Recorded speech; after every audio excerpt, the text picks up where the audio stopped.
Good morning दोस्तों, मेरा नाम शिवम है और आज मैं बेसिकली बात करेंगे पंचायती राज सिस्टम पे।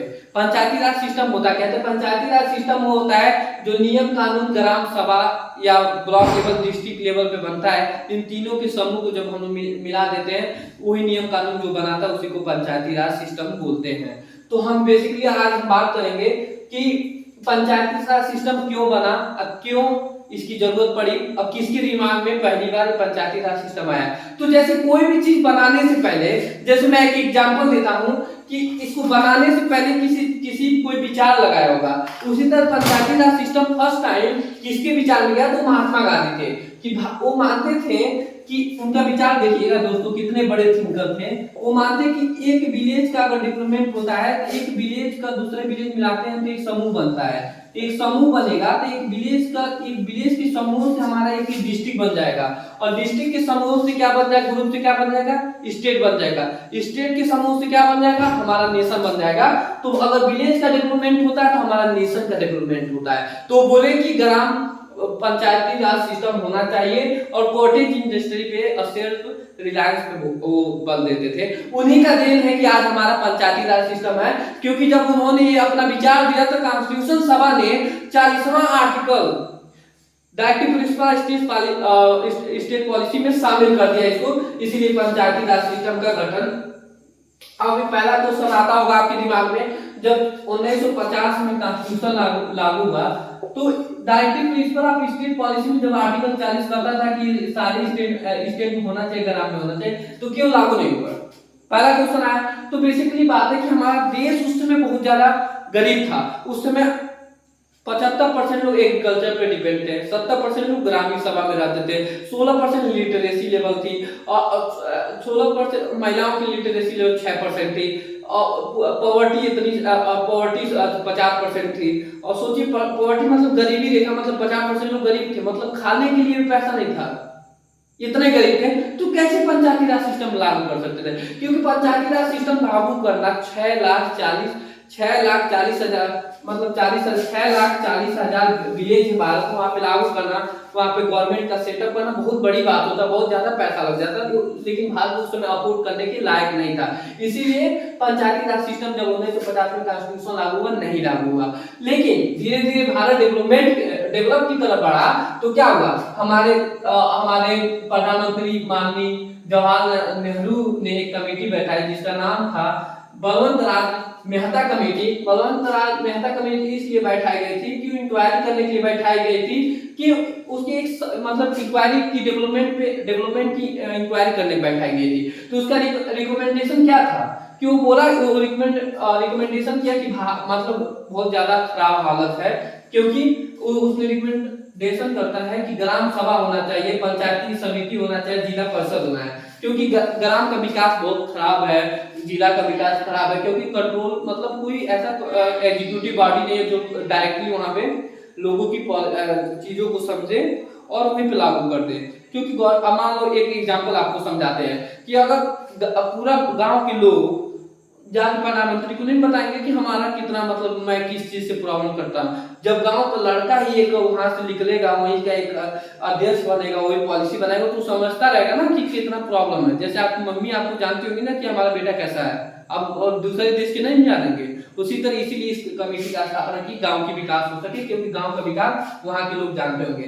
तो इस कमेटी में 3 चीज की रिकमेंडेशन है कि ग्राम सभा होना चाहिए, पंचायती समिति होना चाहिए, ग्राम सभा विलेज में होना चाहिए, पंचायती समिति ब्लॉक लेवल पे होना, जिला परिषद होना चाहिए, जिला परिषद होना चाहिए। तो मैं इस पे बेसिकली बात करने से पहले मैं अब इसको यहाँ पे ठप करता हूँ, और मैं इसको अभी हम इस पे बात करेंगे। तो इस कमेटी को एक्सेप्ट कर लिया गया, किसके द्वारा रिकमेंडेशन किसके द्वारा एक्सेप्ट कर दिया? नेशनल डेवलपमेंट प्रोग्राम के द्वारा। और इस एक्सेप्ट हुआ तो एक किसने फर्स्ट? राजस्थान था जो इसको अडॉप्ट किया और 3 टायर सिस्टम को अडॉप्ट कर लिया। लेकिन याद रखना दोस्तों, इस समय कॉन्स्टिट्यूशन का मान्यता नहीं पाया। मतलब अब पूछेगा कि क्या बलवंत राज मेहता की कमेटी के बाद कॉन्स्टिट्यूशन में मान्यता पा गया? नहीं, पंचायती राज सिस्टम कॉन्स्टिट्यूशन का मान्यता नहीं पाया। तो पहला क्वेश्चन याद रखिएगा। तो अब यहाँ पे हम बात करते हैं अशोक मेहता कमेटी। ये जनता गवर्नमेंट हुआ क्योंकि उस समय कांग्रेस पार्टी हार चुकी थी, जनता गवर्नमेंट आई थी, एलियंस गवर्नमेंट थी। इसने क्या किया, अशोक मेहता कमेटी का गठबंधन करता है और इसने अशोक मेहता कमेटी का जब गठबंधन करता है तो अशोक मेहता कमेटी का रिकमेंडेशन क्या होता है कि उसने कहता है कि इसमें 2 टायर सिस्टम होना चाहिए, 3 टायर सिस्टम को ये हटा देता है। लेकिन इसमें बेसिकली इसलिए बात करेंगे इसको लागू नहीं किया गया क्योंकि गवर्नमेंट में बदलाव आ गया और जाहिर सी बात है जब गवर्नमेंट में बदलाव आता है तो दूसरा गवर्नमेंट वो पुरानी गवर्नमेंट की बात पॉलिसी को हटा देती है। तो इस अशोक मेहता कमेटी को रिजेक्ट कर दिया गया।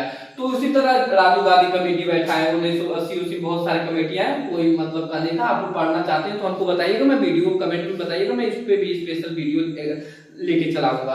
तो मैं इस पे बात कर लिए। तो अब मैं बात करता जो इस कमेटी रिकमेंडेशन दिया था कि ग्राम सभा होना चाहिए, पंचायती राज पंचायती समिति होना चाहिए, जिला परिषद होना चाहिए और ये जो ग्राम सभा मेंबर है डायरेक्ट इलेक्शन होना चाहिए इसके द्वारा।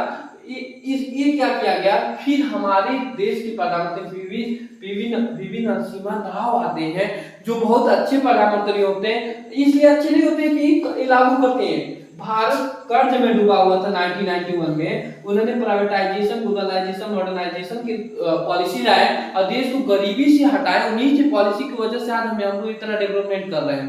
और सोचो उन्हीं ने जो गवर्नमेंट 40 साल तक मतलब आजादी में 50 साल तक पंचायती राज सिस्टम कॉन्स्टिट्यूशन मान्यता नहीं पा पाई, उनके राज्य में मान्यता पा गई। उन्होंने क्या किया, 1991 में प्रधानमंत्री बनते एक बिल लाते हैं, बिल लोकसभा में लाते हैं।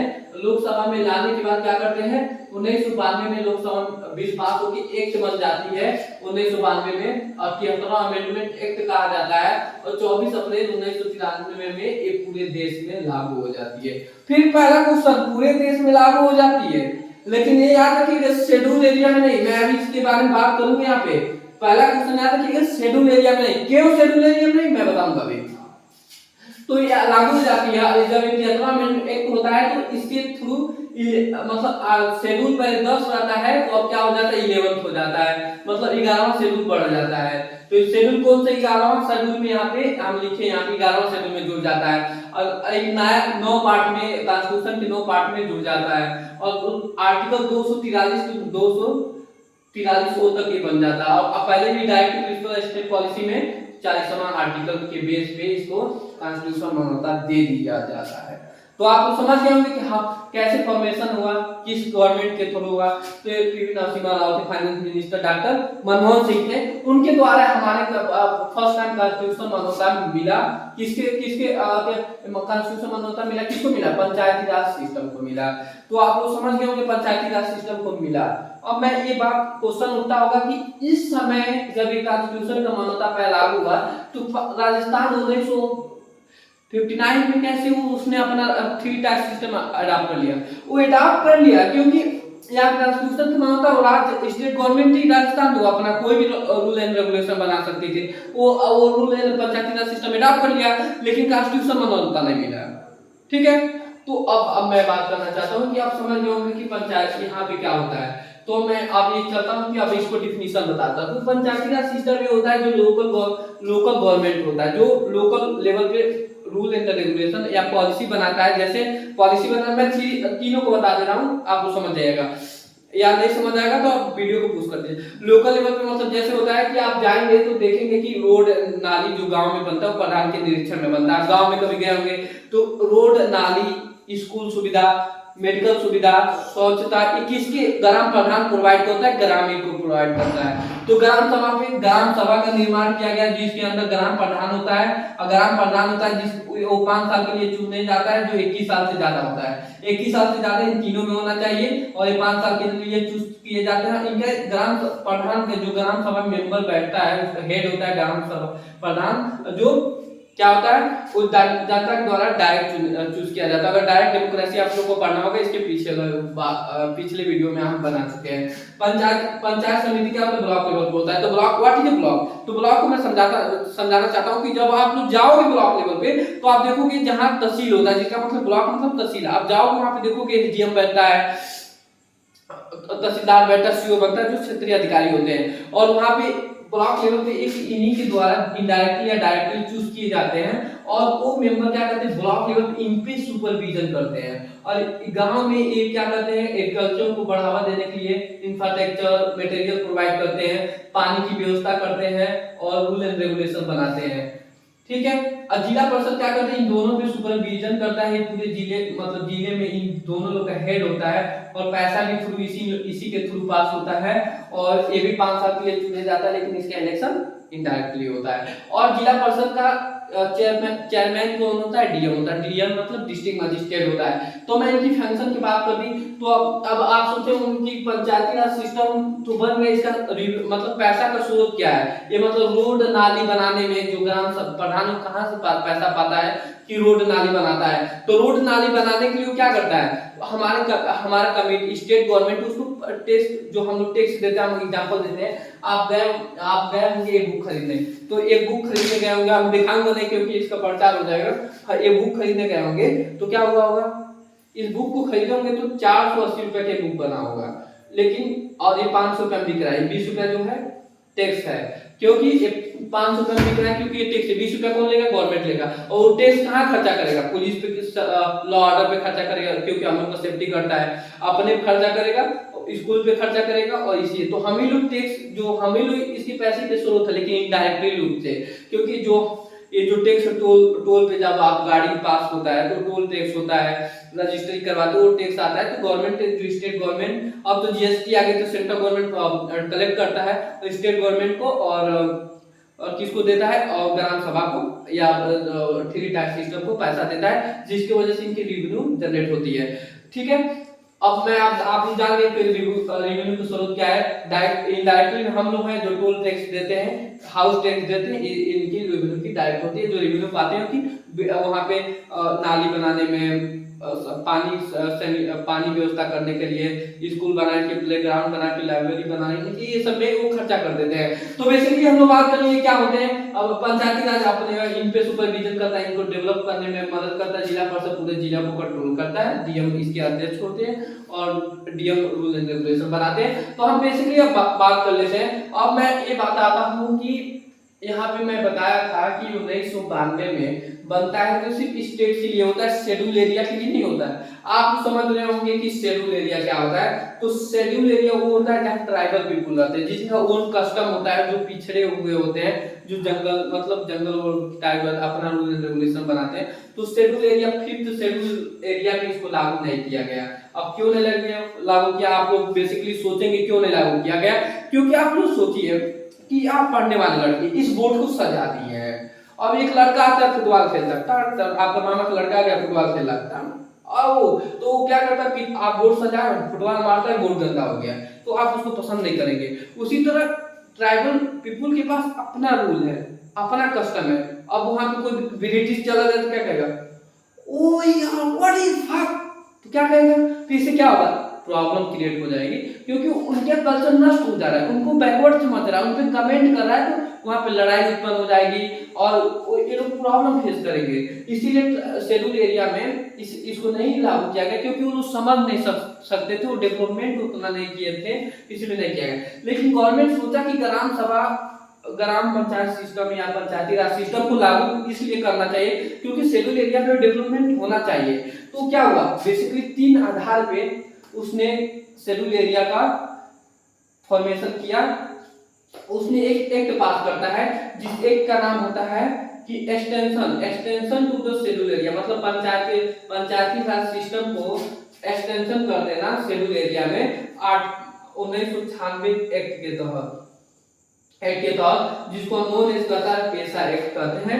इसका मतलब हो गया शेड्यूल एरिया में भी होगा, लेकिन 2 चीज इसको इनसे अलग होगा, मतलब वहाँ की जो कमेटी, मतलब यहाँ पे जो वहाँ पे जो बनेंगे उनका रूल एंड रेगुलेशन के हिसाब से बनेंगे, जो रूल एंड रेगुलेशन पहले से है उसी हिसाब से उन्हीं के लोगों में से कोई मेंबर बनेगा, और कोई भी रूल एंड रेगुलेशन ऐसा विचित्र नहीं बनेगा जो उनका कस्टम को ठेस पहुंचाएगा, जो 1996 में एक्ट आया। तो पहला क्वेश्चन होता है कि क्या शेड्यूल एरिया में ये था, शेड्यूल एरिया 1991 में भी जुड़ा गया पंचायती राज सिस्टम, नहीं, 1996 में जोड़ा गया। तो इस एक्ट को क्या कहते हैं, पेशा एक्ट कहते हैं। 1996 का जो शेड्यूल एरिया में पंचायती राज सिस्टम बनाने के लिए एक्ट बनाया गया। तो हम बेसिकली बात करते हैं, हम फीचर बात करते हैं पंचायती राज सिस्टम के। एक और बेसिक फीचर है, इसको जब एक्ट बना, इस एक्ट को दो भागों में बांट दिया गया था। एक परमानेंट एक्ट एक कर दिया गया, नॉन परमानेंट एक्ट कर दिया गया था। तो नॉन परमानेंट एक्ट मतलब कि जब ये 1993 में लागू हुआ तो कह दिया गया कि पूरे राज्य मतलब पूरे राज्य इसको क्या करेंगे, एक्सेप्ट शेड्यूल एरिया को छोड़ के इसको पंचायती राज सिस्टम का गठन करेंगे। लेकिन नॉन परमानेंट में उसने कह दिया, एक एग्जांपल देता हूं, उसने कह दिया कि जो पंचायत समिति जो ब्लॉक लेवल पे, जिला परिषद जो जिला लेवल पे इनका जो अध्यक्ष होते हैं, इनका डायरेक्ट इलेक्शन होगा, इनडायरेक्ट होगा, स्टेट का मैटर है, ये इसका कोई नॉन परमानेंट है, ठीक है, ये नॉन परमानेंट आ गया। तो अब बेसिकली इसको मॉनिटर कौन करता है, इसका हेड कौन होता है, तो इसका ग्राम पंचायत जो पंचायत राज सिस्टम स्टेट के अंदर आता है। स्टेट इसमें स्टेट गवर्नमेंट इसमें सुपरविजन रूल एंड रेगुलेशन बनाती है, और यहाँ तक कि इनके मेंबर को डिसमिस भी कर सकती है, ठीक है, डिसमिस कर सकती है। इनका कार्यकाल 5 साल का होता है, पैसा स्रोत आप जानेंगे। तो हम बेसिकली बात करना चाहते हैं, अब मैं मतलब ये क्यों पंचायत हमारे इतना अच्छा सिस्टम पंचायती राज सिस्टम होने के बाद भी हमारा आजकल विलेज क्यों डेवलपमेंट नहीं हुआ। तो मैं बेसिकली बताना चाहता हूँ कि भारत के पास अभी भी उतना पैसा नहीं है, क्योंकि पूरे देश में या पूरे गांव में 6,40,000 गांव है, उसमें हम इंफ्रास्ट्रक्चर पहुंचा सके। अभी भी आप चले जाएंगे 70% ग्राम सभा के पास अपना ऑफिस नहीं है, कंप्यूटर नहीं है, अकाउंट नहीं है, जिसके वजह से करप्शन होता है। करप्शन का जरिया ऐसे बन जाता है कि पैसा यहाँ पे आएगा, यहाँ पे डीएम भी ले लेंगे, अभी यहाँ पे आएगा 100 रुपया आया तो 10 रुपए भी रख लेंगे, डीएम 10 रुपए रख लिया, 80 रुपया बचा, ये 10 रुपया रख लिया, 10 रुपया 40 रुपए लोगों के पास जाता है। तो इसी तरह अगर ये ऑनलाइन होता, टेक्नोलॉजी से होता, तो ये करप्शन रोक सकता था, और इसलिए जो करप्शन यहाँ पे इंक्रीज हो जाता है। इंफ्रास्ट्रक्चर अच्छा नहीं है, इसकी बैकवर्डनेस है, इसका मतलब कमजोरी है कि ये नहीं कर सकता है। तो हम बेसिकली बात करें पंचायती राज सिस्टम क्या होता है, लेकिन हम दो बात अपना व्यू देना चाहेंगे कि जो भी कुछ हो, कि जो करप्शन हो जाता है, पंचायती राज सिस्टम बहुत इंपॉर्टेंट जरूरत था हमारे देश के नीचे मतलब विलेज को डेवलप करने के लिए। अब विलेज डेवलपमेंट होगा तो दादी जी पहले ही बोल चुके हैं, पूरे देश का डेवलपमेंट होगा। जैसे अगर हमारे देश में अगर एक फादर सही है, जैसे घर बनता है तो कहा जाता है कि हमारा मतलब नींव अच्छा है तो घर अच्छा बनेगा, उसी तरह विलेज सही है तो हमारा देश डेवलपमेंट होगा। अब आप मूवी देखे बिना रह सकते हो, लेकिन खाए बिना नहीं रह सकते हो, तो इसीलिए हमारा विलेज अगर अच्छा है तो हमारा देश भी अच्छा है। शाहरुख खान नहा रहे कोई दिक्कत नहीं है, लेकिन हमारे फार्मर रहना चाहिए क्योंकि वो जरूरी है।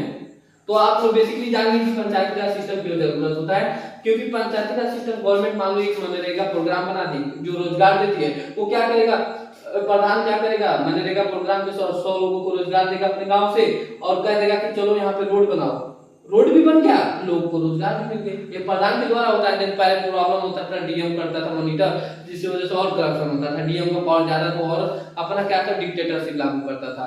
तो ये पंचायती राज सिस्टम हमारे देश के विकास में बहुत अहम रोल प्ले करता है और बहुत इंपॉर्टेंट था, गांधी जी का सोच था। और बेसिकली आज हम लास्ट में ये बताना चाहेंगे कि ऐसे एक प्रधानमंत्री में देखा कि जो भी डेवलपमेंट ज्यादातर हुआ है इंदिरा गांधी के बाद, वो नरसिम्हा राव थे, एक नरसिम्हा सनी देओल का मूवी उनकी बात है, नरसिम्हा राव थे, जो उन्हें कोई भी रूल एंड रेगुलेशन बनाया बहुत अच्छा बनाया। जैसे 1991 में एक लाए इकोनॉमिक्स में प्राइवेटाइजेशन बोलवाया, उस समय इतना भारत गरीब थी, दूसरे से लोन लेते थे, फिर पंचायती राज सिस्टम ही 1991 में मिल रहा है, ये भी लागू किए, मतलब बहुत सारे काम किए। हमारे नजर में हम उनसे इंस्पायर हुए कि इतना बड़ा सोच रखे थे, और हमारे नजर में डॉक्टर मनमोहन सिंह थे जो रिकमेंडेशन किए थे 1991 प्राइवेटाइजेशन, बहुत अच्छे हम किए। और आप लोग बेसिकली समझ गए होंगे, आप तो जो भी इसमें डाउट हो तो आप हमको बताइएगा, मैं कमेंट में बताइएगा, मैं इसमें सुधार करने की कोशिश करूंगा। और नेक्स्ट वीडियो अगर किसी टॉपिक पे चाहते हो तो आप कमेंट करिएगा। जय हिंद, जय भारत।